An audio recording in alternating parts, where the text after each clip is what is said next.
Ada satu yang mengganggu nih, sejak lama nih, sejak puluhan tahun. Mungkin Izhari tahu. Orang yang mengaku dirinya sebagai Pak Tes, yang menulis Terkulai dalam Pelukan itu siapa itu Pak Tes? Aku nggak tahu. Nggak tahu. Bang yakin judulnya Terkulai dalam Pelukan? Yap. Dan ada hanya satu orang Australia dari Universitas Monash yang bahasa Indonesianya harus aku akui bagusnya luar biasa. Aku lupa namanya, subhanallah.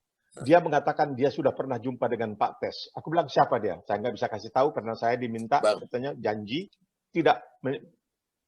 Ada satu. Batu Mona kita tahu. Batu Mona kita tahu. Batu Mona kita tahu. Batu Mona kita tahu. Anaknya kawan kita. Bukunya yang paling hebat apa? Jauh Benek, Orang Jadi-Jadian. Kalau itu sekarang ini bisa dijadikan cerita-cerita horor di televisi, pasti itu hebat. Itu Jauh Benek, Orang Jadi-Jadian itu luar biasa. Aku dulu punya bukunya, dipinjam oleh kawan, tak kembali. Sekarang aku kepingin cari lagi, sudah susah. Jauh Benek, Orang Jadi-Jadian. Coba nanti aku tengok Bang ya.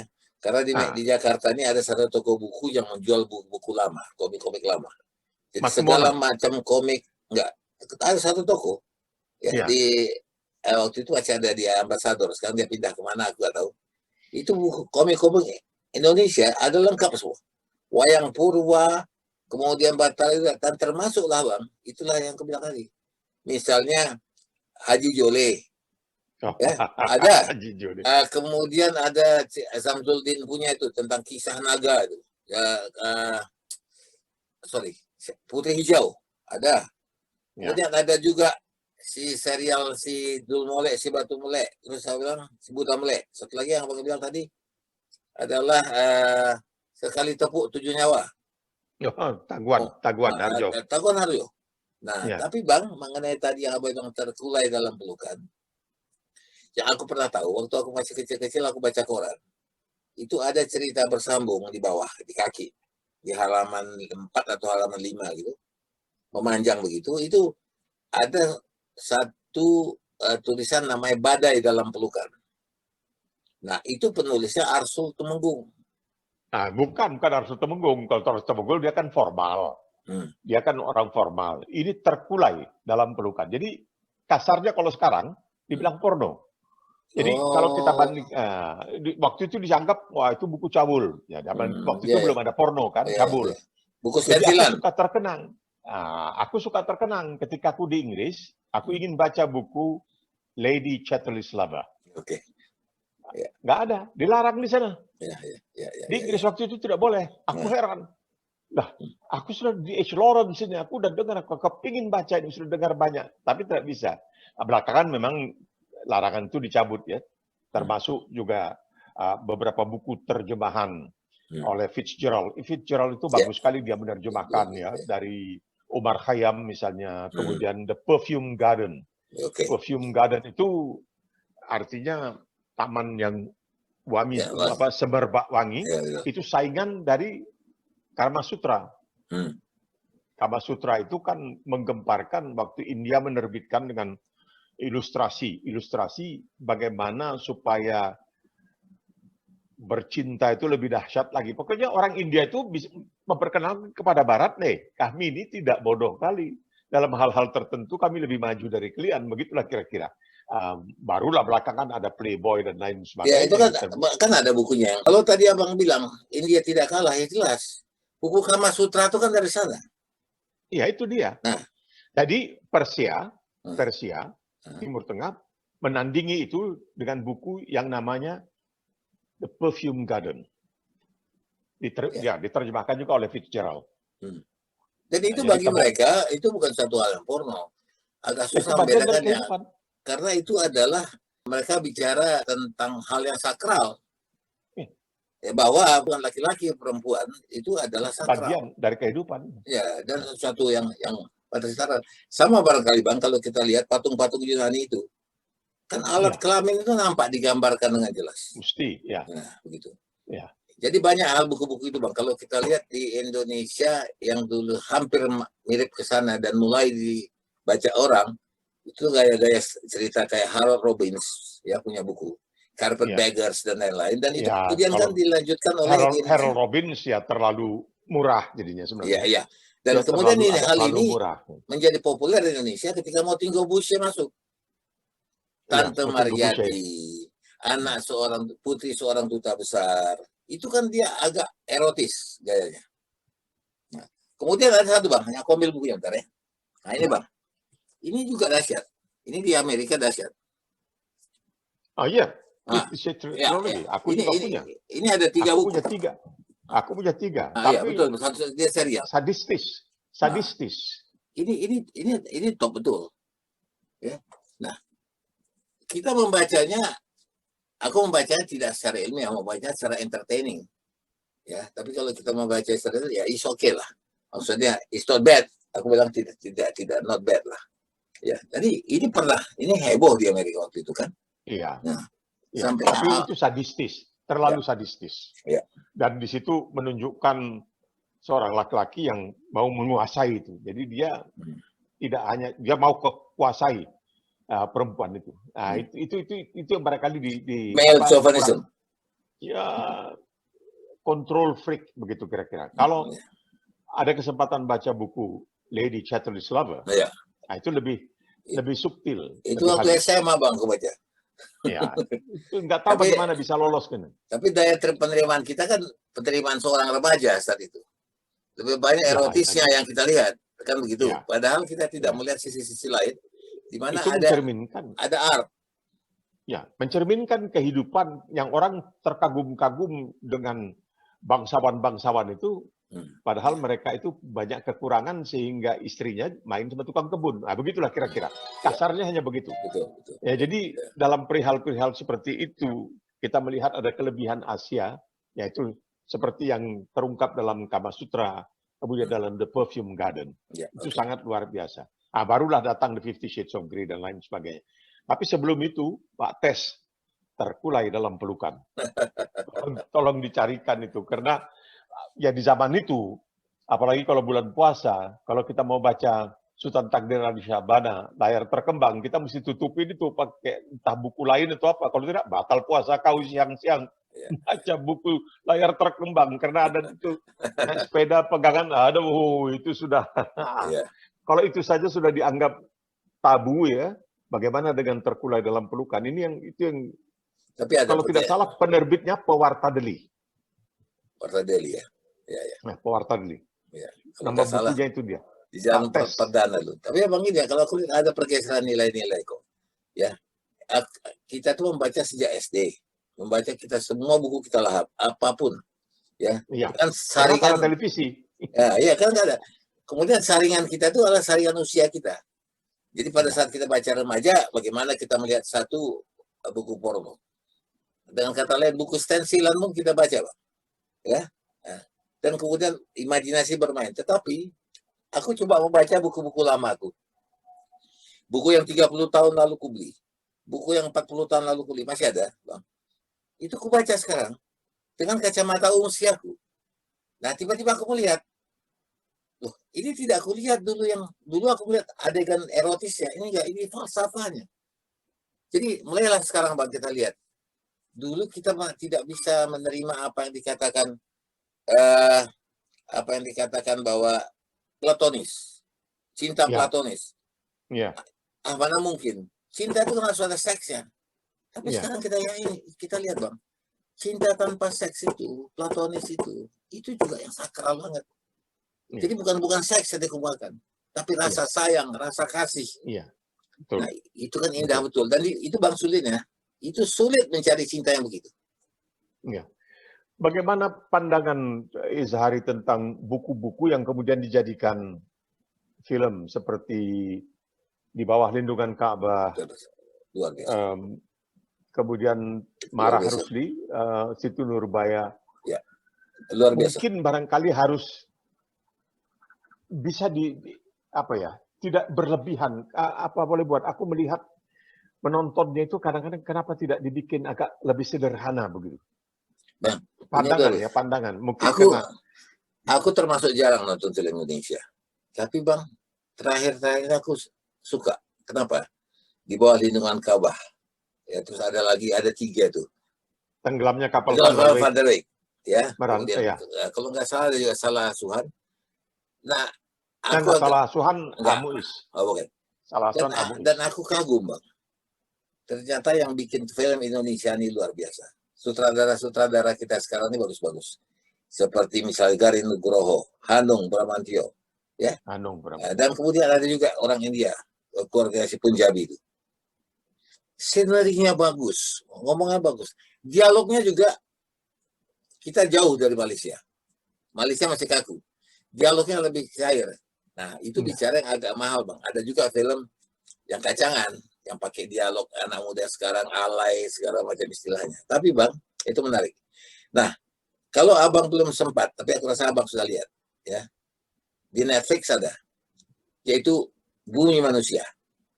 Yang karangan dari Pramudia Anantatur. Nah, itu ada Earth of Mankind. Di Netflix bisa dilihat. Itu luar biasa. Maksudnya gini, ketika kita baca, Bang, satu buku, Bumi Manusia yang 4 buku itu kan kita membaca itu memberikan drama dalam pikiran kita. Gambar sendiri. Ya. Begini, kita bayangkan bahwa Nyi Ontosoro itu begini, si Mingke itu begini. Nah, ketika filmnya main, kita lihat itu tidak begitu lari dari kita punya gambaran. Berarti orang ini sudah bisa mengangkat kepribadian dari sosok. Abang lihat, Bang, misalnya Ben Hur, ya. Orang kagumnya sama Charlton Heston. Dia bisa potret itu tokoh Ben Hur. Mesala itu bisa dia potret tokoh Mesala. Kan luar biasa. Kirk Douglas, Bang, kita ingat apa? Gladiator, Spartacus dia. Kirk Douglas. Kirk Douglas. Jadi, nah, aku lihat kalau Abang tanya film-film Indonesia yang diangkat ke film, boleh, aku kasih jempol. Tapi dengan pilihan. Nah, misalnya Bang ada cerita tentang Cokro Aminoto. Iya. Nah, itu juga film bagus. Tentang Soekarno, itu juga cukup bagus. Jadi mereka menggarapnya itu dengan benar-benar. Ya, aku boleh angkat tangan lah kepada generasi Garin Nugroho dan Hanung Bramantyo ini. Tapi sebenarnya kalau untuk film Asia, aku pikir yang terbaik adalah Iran. Iran kalau bikin film luar biasa, itu diakui. Bang, mana lebih hebat dari Bollywood? Oh, Bollywood kan film murahan. Kalau Iran itu selalu menceritakan tentang kehidupan seperti apa adanya. Bagusnya luar biasa. Jadi baik dialognya, tapi kita hanya lihat terjemahannya kan dalam bahasa Inggris. Yeah. Maupun aktingnya sangat bagus, sangat baik. Ya, karena kita juga dulu kan dibesarkan dengan film-film seperti Si Pincang, Jembatan Merah, Bawang Merah, Bawang Putih, Gagak Hitam Raden Mokhtar, Muhammad Mokhtar, dan orang-orang seperti itu. Dan kita lebih terpengaruh oleh Malaysia waktu itu karena mereka lebih bagus. Saat itu, tekniknya lebih bagus. Belum tentu isinya, karena yang diandalkan di sana itu cuma Putih Ramli kan, P. Ramli. Betul. P. Ramli saja yang dia bisa menyanyi, dia mengarang lagu dan sebagainya. Dia orang Aceh kabarnya. Dan meninggalnya dalam keadaan miskin katanya. Tapi itulah. Perkembangan itu bisa terjadi seperti itu, tapi kalau Asia, Bollywood itu dia entertaining. Apakah Izhari tahu? Tiap film India itu paling tidak ada 6-7 lagu nyanyian. Sedih nyanyi, gembira nyanyi, apapun nyanyi kan. Nah, itu kan yang menyanyi itu di belakang layar kan. Itu salah seorang joknya. Kalau orang India kan ya. Kalau pantang ketemu tiang listrik ketemu pohon, langsung lari. Ya, jadi begini, ini hampir tidak masuk akal bahwa yang menyuarakan lagu-lagu yang dibikin oleh Bollywood itu, perempuan itu, seorang bidu wanita bernama Lata Mangeshkar. Perhitungan terakhir mengatakan dia sempat merekam lebih dari 50.000 lagu untuk mengisi film-film India itu. Laki-lakinya Muhammad Rafiq. Ada juga Rafiq di Indonesia dulu. Luar biasa itu, bisa menyanyi sampai 50.000. Lata Mangeshkar namanya. India itu nama Lata bagus. Tapi kalau boleh aku bikin iklan sedikit, kalau ada kesempatan mau nonton sinetron diangkat dari buku Vikram Seth. Vikram Seth ini seorang penulis India yang gay. Dia menulis buku yang tebalnya sampai beginilah, kira-kira macam bantal begitu. Namanya A Suitable Boy. Bagaimana di India itu susahnya kalau orang punya anak perempuan, dia mesti mencarikan pasangannya. Dan itu, laki-laki itu dipinang dan yang harus membayar mahar itu ya pihak wanita, perempuan. Itu ada sekarang. Di Netflix ada. Abang langganan Netflix, aku udah lihat itu. Ya. Oh, Suitable Boy, aku sudah lihat. Makanya aku suka. Iya, betul. Aku suka. Ada karena lagi. Aktingnya bagus. Ada 2 itu. Ada lagi Suitable Girl. Ada dia bikin kayak semacam sequel. Oh, begitu. Iya. Ya, itu Suitable Boy itu Vikram Seth. Jadi waktu itu aku udah mau beli bukunya, tapi aku pikir tebalnya hampir 1000 halaman. Tapi bagus. Bukan soal harga, Bang. Soal mata tak sanggup. Betul. Dan penulis-penulis India itu ya seperti Salman Rushdie, kemudian Vikram Seth, dan kemudian yang dari Kerala, lupa namanya, juga perempuan hebat sekali dia. The Gods of Small Things. The Gods of Small Things. Salah. Tapi apa boleh buat? Nantilah, kalau ingat lagi kita sebut dalam penampilan berikutnya kita. Iya. Jadi sekarang ini aku sedang disibukkan sedikit karena kemarin hari Minggu tiba-tiba dapat permintaan dari panitia Masjid Monash. Kalau bisa khutbah pertama setelah COVID-19 hari Jumat tanggal 4. Kalau bisa katanya Saudara Nuim mengisinya. Aku pikir satu kehormatan besar juga itu. Karena kalau dulu ketika masih bebas itu bisa 300-400 dan banyak mahasiswa dari Indonesia yang juga ikut salat di situ dari Indonesia, Malaysia dan sebagainya. Jadi aku mau bicara sedikit mengenai soal COVID-19 dari sudut pandang Islam ini. Kemarin aku melihat tayangan dari Sadhguru yang ada di YouTube. Sadhguru itu mengatakan mengenai COVID ini. Mungkin bisa ditambah, Abang bisa lihat nanti. Dia bilang, ini pandemi akan lama. Even if you have a vaccine, dia bilang, you can get it, you cannot get it right away. Berapa banyak? Beberapa puluh ribu vaksin yang disediakan. Persoalannya adalah mengenai pengiriman. How you transfer this vaccine to every country, because dia bilang itu vaksin itu harus di bawah 17 derajat dalam pengiriman. Harus dingin. Ya. Itu yang jadi masalah. Ya. Nah, nanti storage-nya di mana? Jangan pikir bahwa begitu ada vaksin diumumkan, kemudian kita merasa senang. Belum tentu. Makanya di sini aku melihat, Bang, kalau kita bilang di Indonesia ini sudah ada digambarkan bahwa vaksin datang, kemudian COVID hilang. Nah, ini adalah semacam hiburan. Tapi kalau hiburan itu tanpa beralasan, tidak dapat kita terima. Kenapa? Itu kita kecewa. Itu berbeda sekali dengan negara lain yang mengatakan susah, sulit mencari obat, sulit mencari vaksin. Ya, digambarkan sudah. Sekarang kita tidak gampang mencari vaksin. Tiba-tiba nanti kita ada nama kesulitan, kita salahkan lagi. Kata pemerintah gampang. Jadi hati-hati. Ekspektasi kita itu ya harus kita turunkan. Tapi itulah satu. Ini sudah lama aku dengar. Tapi kemarin aku periksa lagi. Di salah satu surah dalam Quran Al-Mudaththir. Di situ tuh ada perkataan corona, kaf ra waw nun. Kaf ra waw nun. Corona. Dan juga di salah satu ayat itu disebutkan 19. Jadi orang punya ini COVID-19 ini ada dalam Quran. Memang ada perkataan ya coronanya itu ada disebutkan di situ.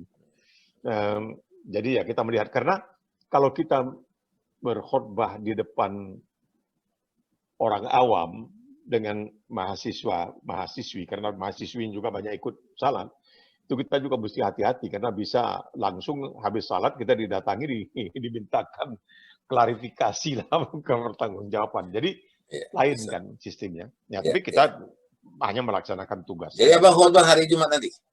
Insya Allah hari Jumat nanti. Di mana itu? Di Monash itu? Monash, Universitas Monash. Oke. Ekspektasi pengunjung banyak ya? Tapi kan dibatasi. Oh iya. Paling-paling boleh nih sekarang ini paling-paling 45 orang. Oh Biasanya ratusan, sayang betul. Namanya di 300. video bang. Di video. Tapi nanti kan nanti kalau sudah terbuka semuanya, insya Allah kita jalan lagi. Oke lah. Sudah kembali seperti sedia kala istilahnya. Kembali seperti sedia kala. Jadi banyak orang bilang begitu, aku nggak gitu ya percaya tuh kembali kepada sedia kala. Kata orang badai pasti berlalu, iya badai berlalu, tapi sudah hancur, sudah akibatnya, apa? Udah hancur dulu orang, udah krepa kita nih baru datang damai. Akibatnya memang luar biasa. Karena ada satu pandangan filosofis, sebenarnya tidak ada masa lalu. Sekarang ini pun besok sudah terhitung masa lalu. Hari ini, besok udah masuk masa lalu. Jadi 1 detik aja bang yang tadi. 1 detik itu udah masa lalu. Ya masa lalu itunya. Jadi sebenarnya tidak ada yang namanya masa lalu unsafe, tidak ada. Makanya kan ada buku yang bilang itu The Power of Now. Nah, itu. Jadi present time, it's a present. Jadi waktu yang sekarang itu hadiah buat kita. Nikmati aja lah. Kita bisa karena besok tidak dijanjikan. Kita tidak tahu besok apakah kita akan berjumpa lagi atau tidak. Insya Allah bisa, tapi siapa tahu. Betul. Maka bang, jadi sudah kata orang, setiap kali kita bertemu orang, anggaplah itu perpisahan. Nah itu jadi waktu datang perpisahan yang benar-benar, kita tidak lagi merasa menjadi orang yang sangat malam, karena kita sudah siap. Nah itu yang kata orang bang, itu yang kata orang sudah siap dengan dirinya sendiri, sudah selesai dengan dirinya sendiri. Nah ini yang bang, yang harus kita cari. Orang-orang yang menjabat, misalnya menjadi wali kota Medan nanti, itu orang-orang yang sudah selesai dengan dirinya. Jadi dia tinggal ngurus orang aja. Jangan dia bermula dari situ. Nanti dia mau mengejar ketertinggalan. Nah, ini bikin celaka. Betul. Nah, jadi Shakespeare mengatakan, parting is such sweet sorrow. Perpisahan itu adalah kesedihan yang manis. Karena nanti kalau bertemu lagi, insya Allah, wah gembiranya luar biasa. Aku setuju itu bang. Kadang-kadang kesedihan itu lebih indah daripada pertemuan. Kenapa? Karena dalam diri kita ini ada bibit-bibit masokis. Kita suka disakiti. Kita suka dibohongi. Tapi itu kenangan manis. Ada kenangan manis. Bang, jadi kalau kenangan manis, bang, susah kita ngingatnya. Tapi kalau kenangan pahit, itu teringat terus sampai ujung dunia. Itu jadi pelajaran. Jadi orang Inggris suka mengatakan antara sadis dengan masokis. Orang masokis ini mendatangi orang sadis. Tolong pukul aku. Orang sadis lah enggak. Sadisme enggak. Biar kamu tolonglah pukul aku. Enggak. Berarti sadis ya. Kalau dia bukan karena dia pukul, karena dia enggak mau. Kalau dipukul dia tidak sadis, dia sudah baik. That's it. Oke. Bang, kita sudahi dulu. Banyak pekerjaan yang harus dilakukan. Ya, kita minggu depan kita kontak lagi. Oke, Bang. Thank you Bang ya. Jaga diri baik-baik, jangan menyeberang macam apa? Menyeberang jalan. Jadi jangan nyeberang jalan seenaknya disenggol beca naya badan. Gitu. Naya badan. Naya itu dari aniaya ya, teraniaya ya. Teraniaya badan kita. Naya kau nanti, kau panjat pokok kelapa tuh naya kau. Gitu. Oke Bang, jumpa lagi ya. Thank you. Assalamualaikum. Waalaikumsalam.